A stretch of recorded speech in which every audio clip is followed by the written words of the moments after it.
preguntas porque práctica. Hay dos principios básicos en la fijación de una pensión alimenticia. Las posibilidades del deudor, su capacidad económica, porque pues no lo puedes obligar a algo que no puede, porque eso sería totalmente injusto, inhumano e ilegal, entre paréntesis, y dos, las necesidades del acreedor. Es fundamental.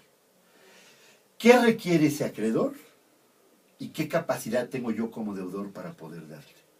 Y en base a esto, se supone, la teoría lo establece, que debe de haber un arreglo y una conciliación entre las partes. Bueno, mejor pero vamos a pensar que no. Para llegar ahí, a mí no me dan alimentos. Teniendo derecho a mis hijos no les dan alimentos. O sea, varón o mujer, da lo mismo. ¿Qué es lo que debo de hacer? ¿Cuál es mi primer paso? ¿Qué hago? Ir con un juez de lo familiar. Pero espérame, déjame decirte algo. Pero hay varones... ¿El juez me va a hacer caso? Sí, claro. Hay varones que son muy brillantes o que tienen conocimiento de estos temas y lo que hacen es se dejan en un medio estado de insolvencia. Si ganas 100,000 pesos mensuales, por si una cantidad alegre, vas a aparecer en tus documentos que ganas 10,000 pesos. No es lo mismo dar el 40% de 10,000 pesos, que son 4,000 pesos, que el 40% de 100,000 pesos, que son 40,000. ¿Sí me captas? Claro. Entonces, lo que se establece, lo que el propio código establece es que si no hay manera de establecer abiertamente, con documentación, con pruebas fehacientes, cuál es la capacidad económica de ese deudor alimentista, entonces se hace en base al promedio de lo que vivieron esa familia durante los últimos 2 años. Si yo iba a un colegio de paga que costaba 10,000 pesos mensuales la colegiatura, y tú dices que ganabas 10,000 pesos, pues algo no está checando.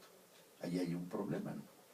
Entonces, aquí se requiere mucho de la estrategia, de la inteligencia del abogado o de la abogada que van a defender y que van a reclamar esa pensión alimenticia para poder acreditarlo. Pero los jueces de lo familiar, cuando existe controversia en estos puntos, tienen la obligación de recibir estas demandas de pago de pensiones alimenticias y de establecer inmediatamente la reciben y la radican, tienen que establecer una pensión alimenticia que es provisional. Y aquí muchas veces se hace, establece esta pensión en base a lo que pide el acreedor o en base a lo que se está demostrando o lo que se está mencionando en la demanda.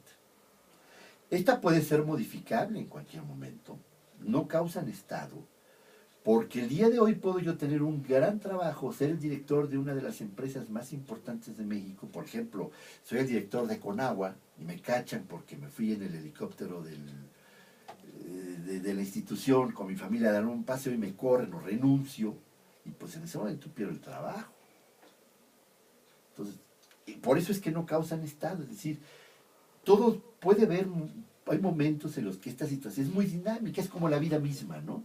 Va cambiando, pero los jueces tienen la obligación de recibir estas demandas, fijar una pensión provisional y posteriormente, en base al desahogo de las probanzas, de los estados de cuenta que se aporten, de los informes que proporcione la Comisión Nacional Bancaria, etcétera, la capacidad real económica de esa persona y fijar una pensión alimenticia ya en forma definitiva. Aquí a lo que te refieres es que ya estás haciendo algo ante un tribunal. Ante un tribunal, necesariamente. O sea, necesariamente necesitas un abogado. Sí, claro. Y hay abogados que te cobran y hay abogados que no te cobran. Pues los que no te cobran no los conozco, pero... ¿Los procuradores? Pues sí, pero pues tú sabes que desgraciadamente los procuradores en México, y no me refiero a los de la defensa del trabajo, porque esos pobres realmente están muy saturados. Pero me refiero a procuradores de materias familiares, por ejemplo, los del DIF o los del mismo la misma consejería jurídica de la Ciudad de México, que tiene un cuerpo de abogados de oficio gratuitos, pues también tienen mucho trabajo. Es decir, la pasión y el empeño que le puede poner un abogado de este tipo a una reclamación en donde vas a reclamar, por ejemplo, 2,000 pesos mensuales de pensión alimenticia.